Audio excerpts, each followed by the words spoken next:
A mentira da imagem é a nossa verdade. Eu sou o Márcio Júnior, esse aqui é o Inocente, bora falar sobre esse filme. Se ser inocente é questionar, é explorar, é compreender, é entender, é justamente o que a gente vai fazer aqui. A gente vai questionar, explorar e entender esse filme, tá?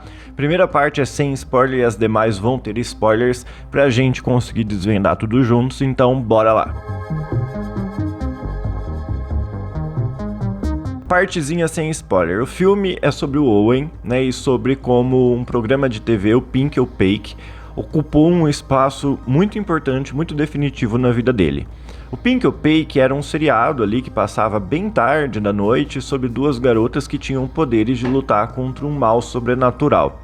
Essas garotas, elas tinham uma conexão entre elas ali que era muito forte e o vilão da série, o Sr. Melancolia, queria exterminar elas, né? Vamos lá. O Owen nunca pôde ver o programa porque ele passava muito tarde e aí os pais não deixavam, mas a Mary, uma garota estranha da escola dele, convida ele para ver o programa com ela e ele consegue, mentindo para os pais, ir assistir e ele fica encantado. Só que o ponto é que parece que a ficção aí do programa parece começar a influenciar na realidade dele e por diversos momentos a fronteira então entre o real e o ficcional começa a se borrar e aí vai se levantando uma vibe, né, de que talvez o programa seja maligno e esteja tentando controlar a realidade do Owen, talvez aí amando desse vilão, o Sr. Melancolia, propondo uma imanência da mídia e da predominância da fuga da realidade, ok? Eu não entendi o filme como um terror, mas como um suspense bastante suave, na verdade. O filme é da A24, então tem toda aquela vibe autoral, muito predominante, e a gente acompanha o crescimento do Owen, sendo então um coming of age midiático, né? E o filme tem toda aquela vibe dos anos 80, 90, inclusive faz vários questionamentos que eram bem comuns nessa época, certo? Tipo assim, qual que é o poder da mídia na realidade? Nisso aí de ser um coming of age bastante autoral e honestamente bem cru, esse filme me lembra um outro filme da A24 que é o Funny Pages. E essa crueza do filme aqui beira um amadorismo, que aparentemente foi proposital. Esse programa aí, o Pink ou Pake, né, que os personagens veem na TV, me lembrou muito Charmed, inclusive, sabe aquela versão mais antiga? E me lembrou uma vibe que quando eu vi aquilo, eu queria muito que aquilo existisse de alguma forma, né? Aquela magia, aquele fantástico dentro do real, então tinha muito essa vibe. O ponto é que esses programas, seja o fictício, Pink ou Pake, seja Charmed pra mim, se a gente analisar, eles hoje com o estado de técnica que a gente tem, eles são bem amadores, né? Pra época não, mas pra hoje sim, bem pouco polidos. Eles são escancaradamente reais, né? O senso de realismo, ele era menor antigamente pro que a gente conhece hoje, né? Seja por grana, pouco investimento aí que rolava, seja porque não se tinha esse avanço técnico mesmo, né? Em certos aspectos. E aí que o filme aqui, Assault with Glow, evoca essa intensa conexão, a influência da ficção na realidade diegética que é apresentada. Então vamos dizer assim, se o programa de TV Pink ou Pake é camp, o filme vai ser camp, porque está conectado. Então esse filme aqui tem essa crueza e esse amadorismo como teria pra gente um programa lá dos anos 80, 90, porque uma coisa tá conectada à outra, nesse caso, né? E é bem interessante que o filme traz como certos produtos midiáticos têm esse poder intenso de influenciar o real, como esses produtos de entretenimento, na verdade, têm esse poder de emanar, de permanecer e nos modificar, sabe? Que é algo assim que eu acredito muito, na verdade, eu sempre bato nessa tecla, né? Existe essa imanência do que a gente vê, do que a gente lê, e a minha impressão quanto ao filme é que eu não sei se eu amei ele. Eu gostei dele. Eu achei o roteiro e a direção bem competentes, eu até reveria ele no momento futuro, mas o brilho dele é justamente esse senso de permanência que ele propõe, porque desde que eu vi, eu simplesmente não consigo parar de pensar nele. Juro pra você, porque é quase meta-referencial, convenhamos, né? Porque é o que acontece com o Owen. Eu nem tava em casa quando eu vi, eu tava no Airbnb, porque eu tava viajando, mas eu preparei a coisa toda, né? Fiz o que precisava fazer, pipoquinha, tudo apagado, e aí então eu vi o brilho da TV. Eu acho que pela crueza da coisa toda, e talvez por esse aspecto mais simbólico que ele carrega, o filme pode afastar realmente algumas pessoas, mas caso você decida ver, se permita realmente ver, não só deixar passar por você, veja. Então, se você curte filmes que tem uma vibe meio nostálgica, que propõe essa questão de se descobrir dentro da mídia, que seja até mais cru, mais viajado, esse filme é pra você. A gente finaliza essa parte sem spoiler por aqui e bora agora para as partes com spoilers, que estão bem boas inclusive, tá? Mas antes disso, não deixa de ser um inocente de carteirinha. Tô te convidando agora, não perca essa oportunidade de ser um pioneiro, de ser um visionário, na verdade. Vem ser um apoiador aqui do canal. Você vai ter acesso a vários benefícios, cronograma do canal, acesso antecipado aos vídeos. Você vai poder dialogar comigo, falar assim, ó, queria ver esse vídeo, tem como? Aí a gente vai conversando, você vai me ajudar a decidir quais conteúdos vêm pra cá, enfim, vários benefícios. Dá uma conferida no link que tá aqui na descrição desse vídeo mesmo, mas bora seguir. Oi, inocentes, vocês querem um cafezinho pra começar esse papo? Toma teu café, toma tua água, toma teu fôlego e bora começar. O filme ele parece truncadinho, mas na verdade ele é muito simples. Ele fala sobre a internalização da mídia, o que se leva a questionar o que é real e o que não é, né? Tanto é que naqueles momentos finais, o personagem se abre e a mídia tá ali, como a alma dele, como o sangue dele, como esse elemento transcendental, que inclusive o filme se aproveita desse aspecto de imanência, né, da TV, da iluminação, dos sons, dos barulhos, para propor isso, né? É como essa transcendência, como uma assombração no dia a dia, porque a mídia, a TV, é esse estado de realidade real, que emana, toma o espaço, toma as pessoas, aprisiona, hipnotiza. Está hiperpresente como algo que possui. Por isso o filme faz questão de usar a luz da TV como esse algo que toma o personagem. Ou então propor os sons da TV como esse algo muito presente. Por quê? Porque é a hiperpresença que gera essa hiperrealidade, uma coisa até fantasmagórica que nos ronda, que nos cerca, que nos toma. É essa fuga que se torna interna, né? É por isso, assim, que vários filmes aproximam a assombração da mídia, da TV, vocês já viram isso. Porque é o quê? Esse estado ambíguo da realidade, de estar ali e não estar, né? Como uma assombração mesmo. Tá ali e não tá, ao mesmo tempo. E aí o filme aqui, ele até chega a usar certas sobreposições de imagem, meio que para propor que o sentimento do Owen fosse aquilo, fosse a TV, tomado por aquilo. E isso é impressionante. Quando ele se abre mais pro fim, né? Ele se corta.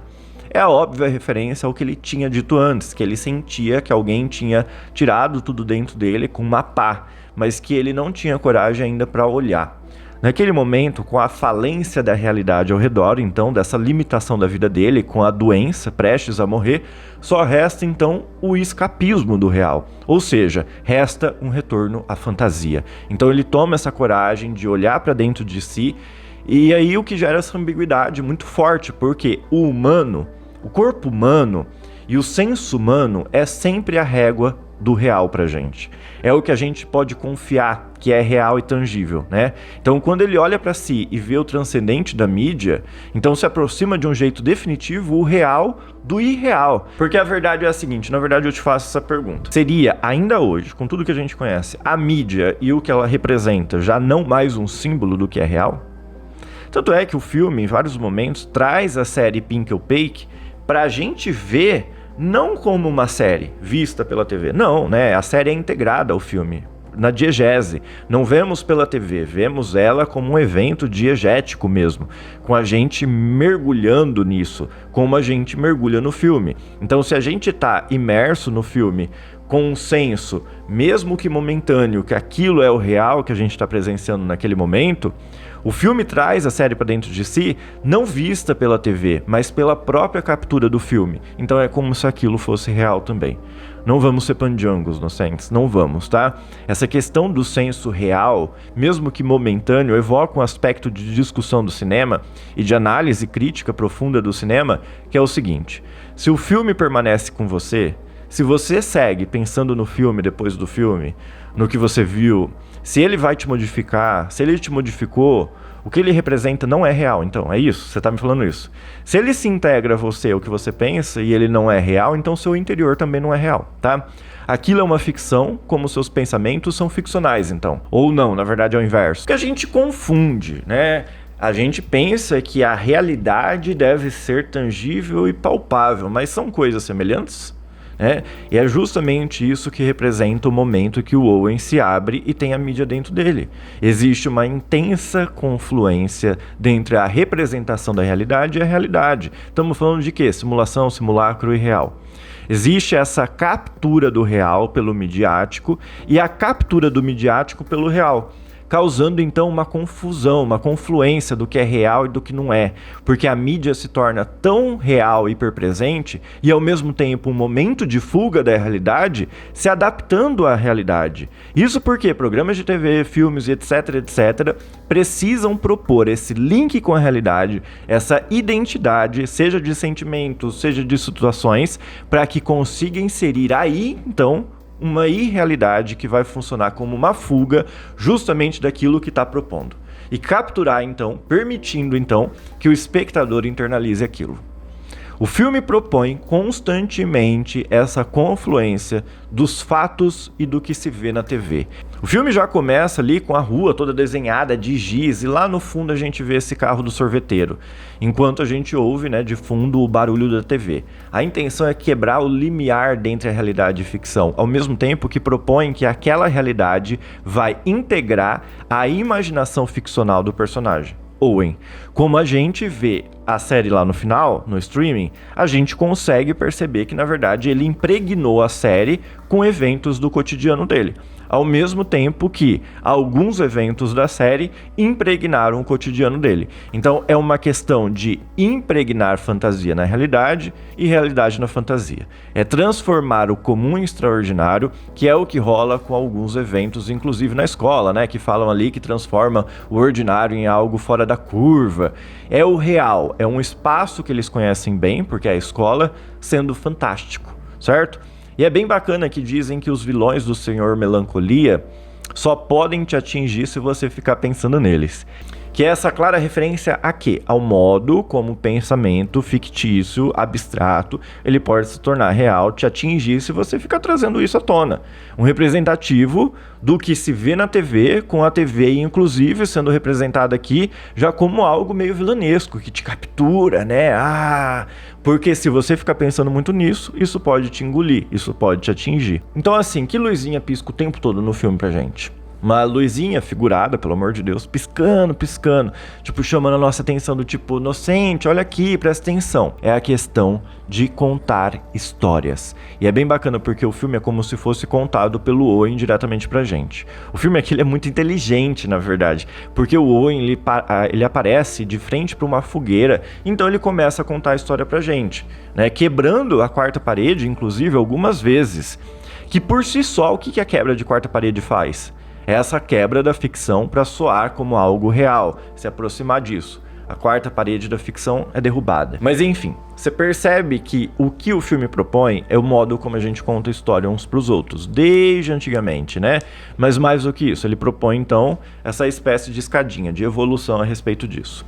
Tudo começa ali, vamos pensar assim, com a gente se reunindo ao redor de fogueiras e contando sobre irrealidades reais, que através do claro e do escuro, do que se conta e do que se esconde, através das narrativas, você vai moldando a realidade, com o filme propondo essa questão do que se mostra e do que se esconde, com esse intenso uso do claro e do escuro por todo o filme. Desde o momento da fogueirinha lá até o momento que só o Owen tá passando de frente para uma grama ali, Então essa representação de claro e de escuro se propõe a demonstrar o que vai ser revelado e o que vai ser escondido. Mas é mais do que isso, Eu não vou esquecer. Se antes a fogueira era o que revelava, literalmente e figuradamente, porque revelavam os rostos, e figuradamente porque através das histórias contadas ao redor da fogueira é que se revelava partes da realidade, mesmo que através das ficções. Se antes era a luz do fogo que fazia isso, hoje é a luz da TV que revela. É a luz da TV que revela a realidade, mesmo que ficcional. É onde a luz atinge, que tinge isso e vai ser visto. O que não é tocado pela luz da TV não é visto, é ignorado. É o irreal, mesmo que tudo que seja mostrado seja apenas uma ficção, mas que acabe revelando aspectos do real. A escuridão da TV pode até esconder partes do real, mas é irreal para aquele contexto. É tido então como aterrorizante, porque é esse senso do real questionado, duvidado, é o jogo de luz e de espelhos, é a magia, né? E aí que você percebe que existe então essa evolução. A gente vê a fogueira, a gente vê uma TV de tubo, depois fitas VHS, a TV de tubo é descartada, chega uma Smart TV, e aí os streamings. Um primeiro aspecto disso é que, se você for analisar, o filme evoca questionamentos sobre o que é a verdade dentro da mídia, que eram questionamentos que rolavam com muita força lá nos anos 80, 90, nos filmes, mais ou menos. Só que é engraçado, porque Late Night with the Devil fez esse questionamento também, né? Então, mais recentemente, os filmes assim têm surgido com força, questionando isso. Por quê? Justamente pela questão dessa hiperpresença desses meios, com o filme simbolizando justamente o streaming, a facilidade de se ter contato com isso, né? Antes você precisava de uma fita VHS, ou você via TV num horário determinado, específico, que o programa ia passar, você dependia de reprises e etc, etc. Agora não. Existe uma hiperfacilidade aí que gera então uma hiperpresença e uma hiperrealidade, né? Mas é mais do que isso. Hoje a gente vive naturalmente numa crise de certeza. A gente vive numa crise de certeza da realidade ao nosso redor, da confiabilidade do mundo que nos rodeia, na nossa relação com o outro, com nós mesmos, o que introduz então uma crise da certeza e da confiabilidade nos filmes. O espectador, ele já não sabe mais, na verdade ele não pode mais definir o que é real e o que não foi real na diegese do filme. Esse filme aqui se insere nisso. Existe essa crise da relação do eu com o próprio self, né, do personagem, e com o ao redor. E é praticamente um filme de jogo mental, onde não se busca resolver os mistérios, os conflitos, decidir de uma vez por todas o que foi e o que não foi. O filme não busca purgar as dúvidas, os conflitos, purgar os personagens, nem o espectador, né? Ele busca conciliar esse conflito e conviver com ele. É isso, mas também é aquilo. É a realidade, mas também é a ficção. Em maior ou menor grau. É um conviver com a contradição, já que hoje a gente vive num mundo de dependências, de interconexões, de inconsistências, onde já não sabe se ter certeza sobre nada. O filme, ao propor então essa evolução aí da mídia fictícia, desse contar de histórias, está falando intimamente sobre o papel de quê? De filmes, das TVs, das narrativas. O filme é potencialmente uma realidade por si. O cinema é a realidade do século 20 e 21. A mentira da imagem é a verdade do nosso mundo, como diria Jean-Luc Nancy, né? Os terrores e os prazeres de se estar no mundo já não dependem inteiramente da minha subjetividade, já que essa realidade está projetada externamente a mim em produções assim, né? Produções assim me dizem como eu devo me sentir, como eu não devo me sentir, como eu me sinto, né? Isso alivia o fardo da autoconsciência, da culpa existencial, do meu próprio corpo. E a busca por um sentido de self se encontra com a busca por um sentido e por uma moral de filmes e de séries. Se antes existia a ubiquidade do ser, do self, hoje existe a ubiquidade da imagem. Tá? Se questiona a identidade do Owen justamente por isso. Quando ele é questionado ali pela amiga, pela Mary, sobre a sexualidade dele, ele passa a se questionar. E aí que na série ele é representado usando um vestido, uma saia, ao mesmo tempo que ele se projeta numa personagem e toma aspectos da personagem para si. Não se busca definir uma coisa excluindo coisas, agora é conciliatório. Certo? É isso que eu tô querendo dizer. Ele toma para si e ele oferece isso. Se existe, então, uma crise de certeza sobre o eu, sobre o self, o que se vê se projeta do mesmo modo como projetamos o eu no que a gente vê. É um intercâmbio, tá? Santa semiologia. Santa semiologia e teoria do cinema, porque isso é teoria do cinema.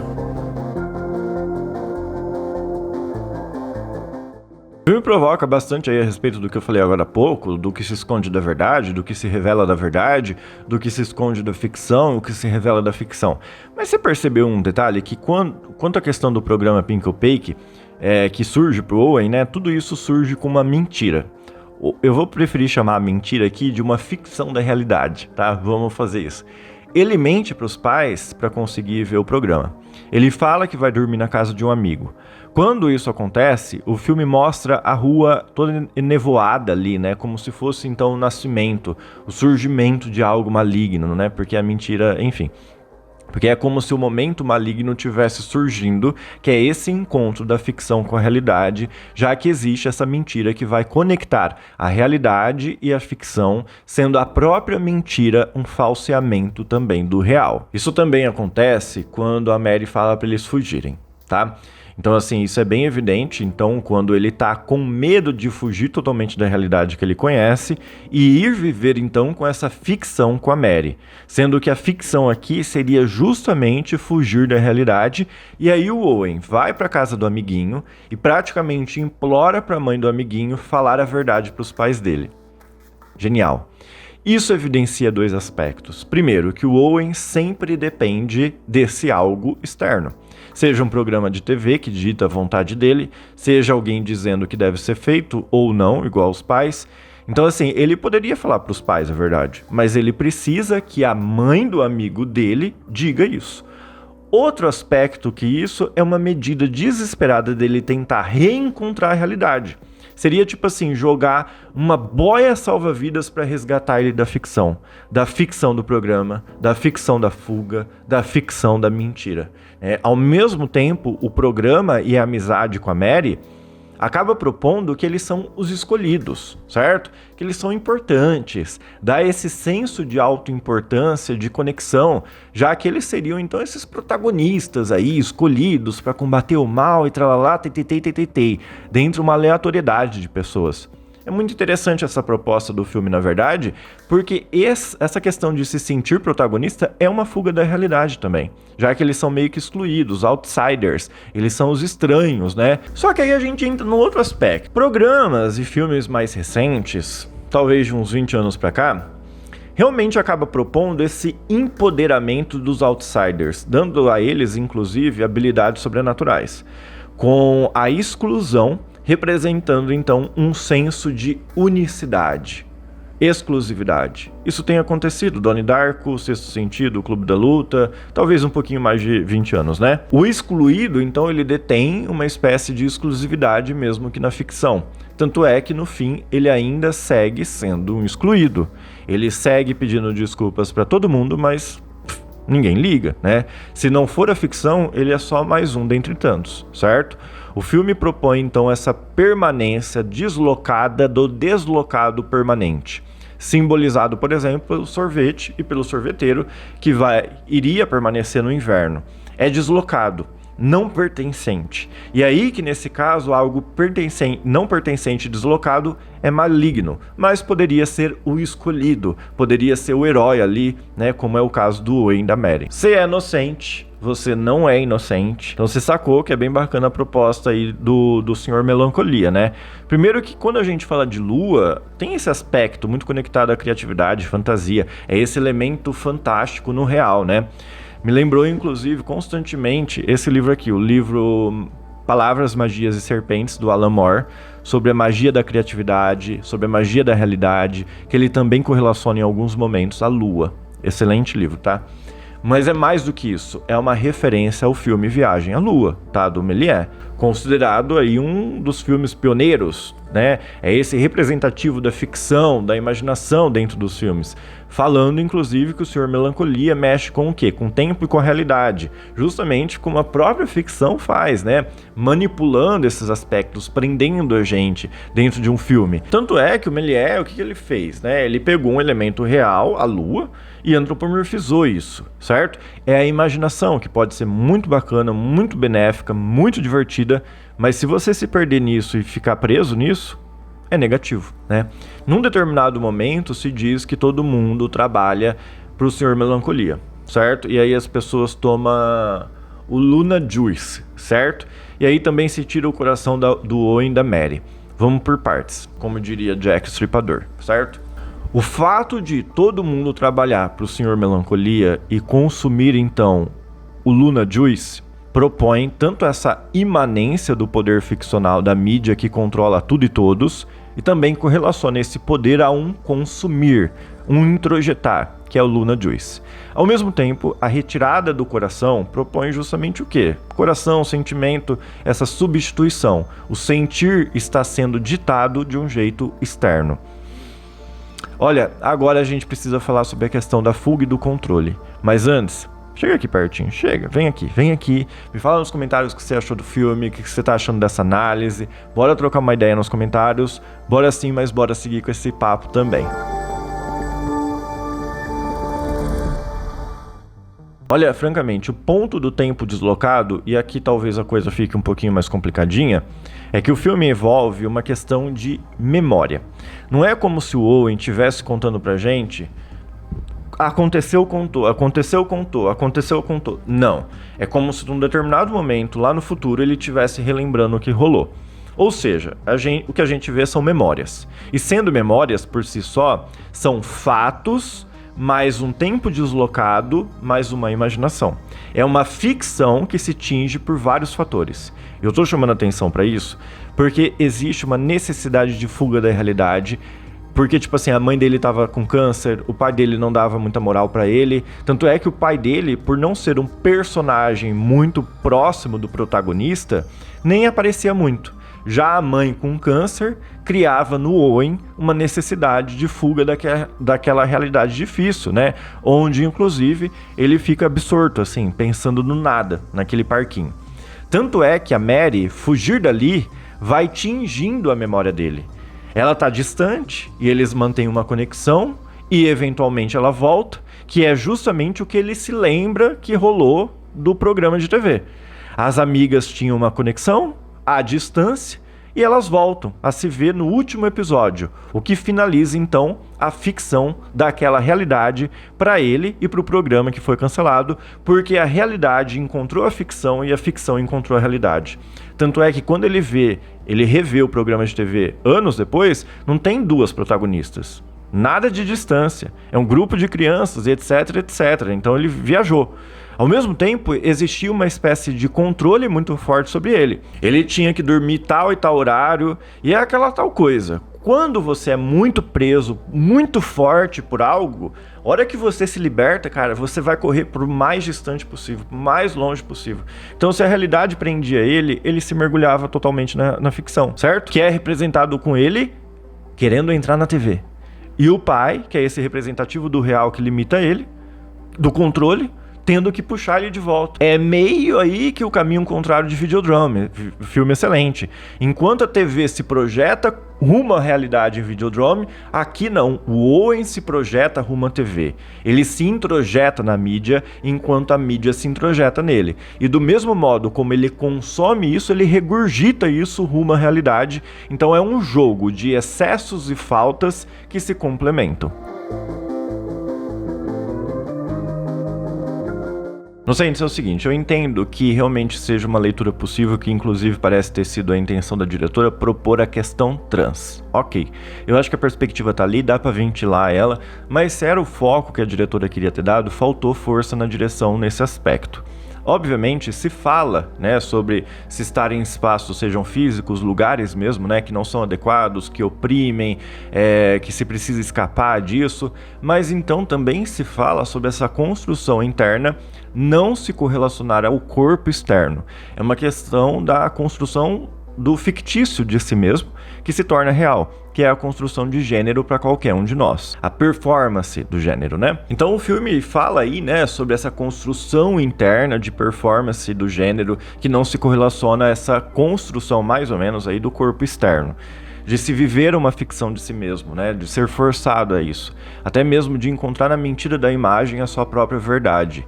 Em termos absolutos, de texto, é uma sacada bem genial, só faltou um pouquinho ali da direção, aprofundar isso. O Owen, ao se reconhecer, né, ao reconhecer na verdade a si mesmo, na ficção antes de tudo, é como se negasse então parte dessa construção social e ficcional do gênero imposto pelo sexo biológico.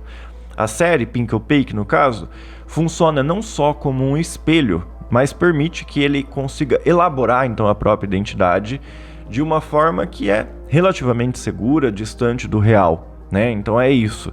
Apesar da finalização do filme ser meio que aberta, eu não vou bater o martelo quanto a nada, é como se o Owen tivesse descoberto a verdade de si mesmo e dali em diante não há retorno, certo? A partir do momento que você encontra a coragem para olhar dentro de si e aceitar essa identidade, né, com a qual ele estava lutando, a fronteira então entre a ficção de quem ele era e a realidade de quem ele é começa a se dissolver. É a morte do que é imposto. Essa ideia, então, de encontrar na mentira da imagem a própria verdade é uma metáfora muito bem construída para a experiência trans, certo? A imagem que a sociedade impõe é uma mentira para muitas pessoas trans. E aí que, negando isso, se encontra, então, a própria verdade. É uma representação simbólica bem interessante e que sinaliza, sim, como questões de representatividade na mídia, né? Pode vir a ser um aspecto simbólico, sim, de se aceitar e se projetar e se entender. Agora que a gente já falou de tudo praticamente do filme, é interessante trazendo então um foco trans. Existe aquele momento, naquela bolha, lá no comecinho de ar dentro da escola, que apesar da bolha como um todo não ter apenas as cores da bandeira trans, né, em determinados momentos ali de enquadramentos, existem justamente esses enquadramentos que faz com que o Owen contemple aquilo com as cores da bandeira trans no fundo. Esses momentos aí dentro da escola, né, igual eles falam ali, são essas construções fantásticas escapistas dentro da realidade que eles já conhecem que oprimem eles. Então é um representativo simbólico dessa fuga do que é imposto e encontrar então nesses espaços uma escapatória dessa realidade ao redor, né? É bem bacana, na verdade. Outro ponto é o uso do glitch, né, televisivo ali em alguns momentos. Se o filme propõe essa intensa interconexão entre o real e o fictício, igual a gente já falou, com uma coisa se transformando na outra, quando o filme propõe esse glitch, essa instabilidade da imagem, ele está justamente propondo o quê? A instabilidade da realidade, que é uma realidade imposta, que é falha, que não condiz. Ela falha em representar a verdade. Quando o Owen, por exemplo, tenta entrar na TV, é como se ele tivesse o quê? Ele está desesperado, né, digamos assim, em se entregar para essa fantasia onde ele pode vir a se realizar. Só que então surge o símbolo do pai, que é esse representativo das limitações, do real, que puxa ele dessa fantasia, impondo então essa realidade não conforme no Owen novamente, com o Owen tendo que regurgitar essa fantasia de dentro de si. E quando eu digo, isso é um ponto bem importante, quando eu digo fantasia, eu não estou dizendo que é uma mentira, que o que eles sentem, enfim, não é isso. Mas é igual o que a gente já falou antes, é uma construção não palpável que pode ser considerada real, né? Mas eu acho que o ponto mais inteligente nesse simbolismo é a questão do claro e do escuro. Vamos voltar a falar isso. Que, como eu já disse antes, se correlaciona ao quê? A esse jogo de fumaça, espelhos e magia, né? O que se esconde da realidade, o que se mostra da realidade, o que se esconde da ficção e o que se mostra da ficção. O que vai, então, né, acompanhando o filme todo. Ao mesmo tempo que o filme propõe a questão da evolução da mídia, também a proposta do filme aqui, sob essa perspectiva trans, então, é na verdade o que se esconde e o que se mostra na mídia e na evolução da mídia, do que é representado, sobre as representações queer. Vamos colocar no geral, queer. Antigamente, a questão queer era representada como vilanesca, né? Eram essas pessoas que viviam propriamente à margem da sociedade, não conformadas, portanto eram vilanescas por serem apenas quem elas eram, né? Gays eram monstruosos, assassinos, lésbicas eram vampiras sanguinolentas ali, que queriam arruinar casais, trans eram o quê? Pessoas que tinham esse descompasso dentro de si, então eram instáveis, certo? E assim por diante, mas hoje se tenta subverter isso com uma representatividade bem necessária, que é o que se esconde e o que se revela. É o claro e o escuro da realidade e da ficção. Com tudo o que a gente falou até aqui, inocente, você já tá manjando o filme. Mas agora é a cereja do bolo. Você já vai poder chegar para aquele teu miguxo cinéfilo que paga de cinéfilo cut, que tá tentando entender esse filme aí, falando besteira aí na internet. Você vai falar assim, miguxo, relaxa, cara, eu já entendi, eu vou te dar uma aula aqui, ok? É bem legalzinho, né, que o Owen diz em um determinado momento, mais pro final do filme, se eu não me engano, que o tempo não parece certo. Se passam anos em segundos, se pulam tempos como se pulam capítulos no DVD. Que isso até me lembrou que DVD realmente tinha capítulo. Tinha até um menuzinho assim, né, no DVD. Eu achava genial isso. Olha, Enfim, obviamente aqui ele está fazendo referência à passagem do tempo na ficção, que fora aí filmes e séries que são just in time, né, que é um segundo da ficção corresponde a um segundo da realidade, fora essas produções, o restante, o tempo fílmico e diegético não corresponde ao tempo profílmico, que é o nosso tempo. E isso é interessante porque ele propõe ainda mais um tempo, que é o que a gente chama na teoria de cinema de temporalidade de recepção, que é aquela temporalidade do espectador, de antes, durante e depois do que é visto, que é o que a gente testemunha quanto ao Owen, do começo ao fim, o quanto do programa de TV permaneceu com ele antes dele ver o programa, o que aconteceu enquanto ele via, depois dele ver, então é essa permanência. Isso é pura teoria de cinema, e o filme pega todas essas teorias de cinema e transforma isso em algo fílmico mesmo, algo visível, certo? O ponto é que essa temporalidade da recepção do espectador pro Owen é o que determinou o vício dele no programa, tá? Ele ter sido visto, enxergado pela Mary, é o pertencer a algo de antes, de ser considerado, é a experiência de ver daquela forma, daquele buzz, dando uma adrenalina pra ele porque ele fugiu e mentiu, é a experiência do depois que garante então uma conexão pra ele. Beleza? Fechou? Fechou então. Não esquece de deixar aquele like que é muito importante para o algoritmo do YouTube. Eu espero te ver nos próximos vídeos e até mais.